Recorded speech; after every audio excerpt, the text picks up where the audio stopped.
women, 2 women. Yeah, let's do this one. Women's. Come on.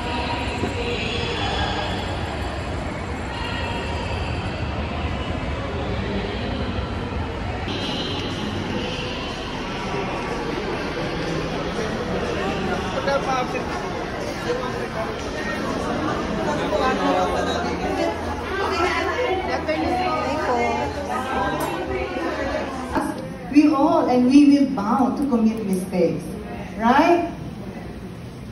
High self-esteem. You have the confidence in yourself that the things that you can do and things that your capacity. The presentation is only 4. But if you have this positive mindset, oh no, they will listen to me, it can be 7 or 8. Ang healthy behavior mo, because you embrace it, that opportunity is for you to grow, to develop the way that you will talk to people. Pero pag unhealthy ka, ay naku, sana matapos na itong presentation na ito. Okay, ito yung mga practical tools natin. First, stop trying to rework yesterday. Kung nangyari na, tapos na. Hindi nyo na babalik yan. Take your leaps, learn your lessons, and move on. Eh magmumukmuk pa kayo. Pag nagmukmuk ng nagmukmuk, sinong talo? For your life to change.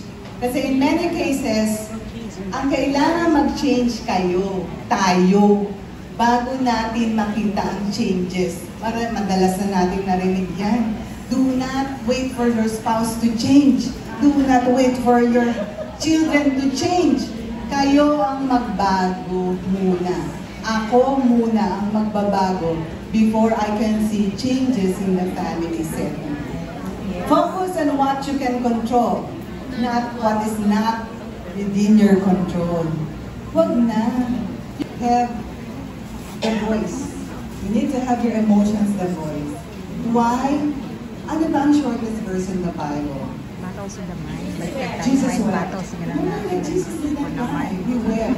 Ibig sabihin, your emotions, all the emotions, your feelings, they are all valid. We do not minimize, I think, ang ating mga emosyon. We have situations unbearable. We need to accept that. That life is a balance of trials and blessings. One without the other, that is neither.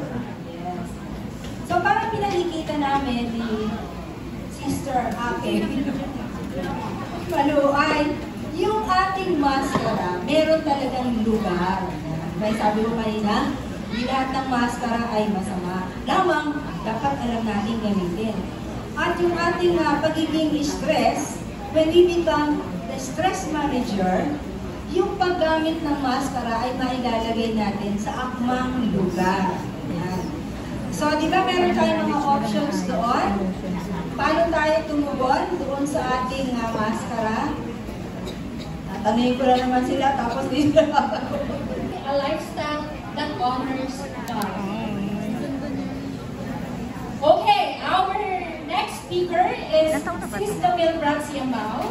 Her journey began as a young celebrity, captivating hearts with her portrayal of Princess Sarah. Throughout her career, she excelled in various TV and movie roles, showcasing her talent and versatility. However, life took unexpected turns as she embraced motherhood at 22 and became a widow at 26.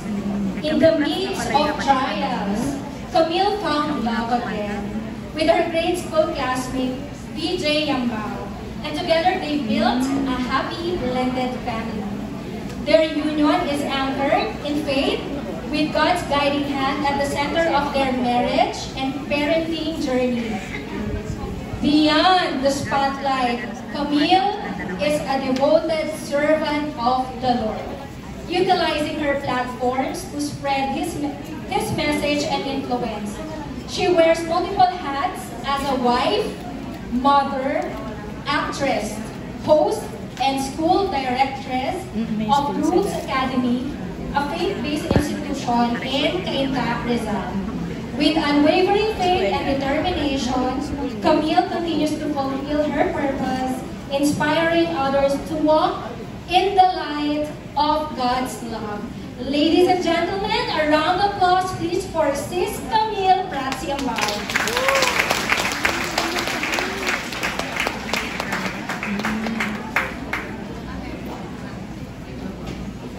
Hello everyone! Good afternoon! Good afternoon po sa inyong lahat. Ng puso ko. Lord, what do you want me to do? I am at your disposal. Teach me, train me, discipline me, and empower me so that I can do the work that you want me to do. And sana po tayong lahat, bilang Kristiyano, bilang followers ni Jesus, yun sana yung nasa puso natin. Lord, how can I serve you? What do you want me to do? But before God asks us to serve Him, He needs to equip us. Meron tayong kailangan pagdaanan, may ituturo muna siya sa atin. Diba? And I would agree. Sa panahon po na to, ang dami po talaga nating pinagkakabisihan sa buhay. Ang dami po nating pinagkakaabalahan. We are so amazed at how they are able to do such things. Kasi ganun tayo ginawa ni Lord. Marami tayong capabilities, marami tayong kayang gawin. But of course, nasa sa atin na yun kung paano natin ma-unlock yun at kung paano natin siya ma-maximize. So, kasalanan na ni Lord. Diba? It's such a sad thinking that when things don't go our way, we want to blame somebody else. And most of the time, we blame God. And sabi ko, alam mo sis, sometimes it's good to ask ourselves, ano-ano ba yung mga ginawa ko sa buhay ko that led me to where I am now? Paangat o pababa? And the trajectory of your life is dictated by the little habits and the little things that you do every day. Kung kayo po, like for me, for example, if I start eating unhealthy food today, in 40 days, how do you think will I look like? Maybe I'm sickly, maybe I'm unhealthy, maybe may lalabas na sakit sa akin. Kasi yun yung trajectory na pinili kong gawin. The same way that if you choose to take care of your bodies today, in the next 40 days, may magbabago po at may magbabago sa inyo. Maybe it's small, but something will definitely change. Imposible pong wala.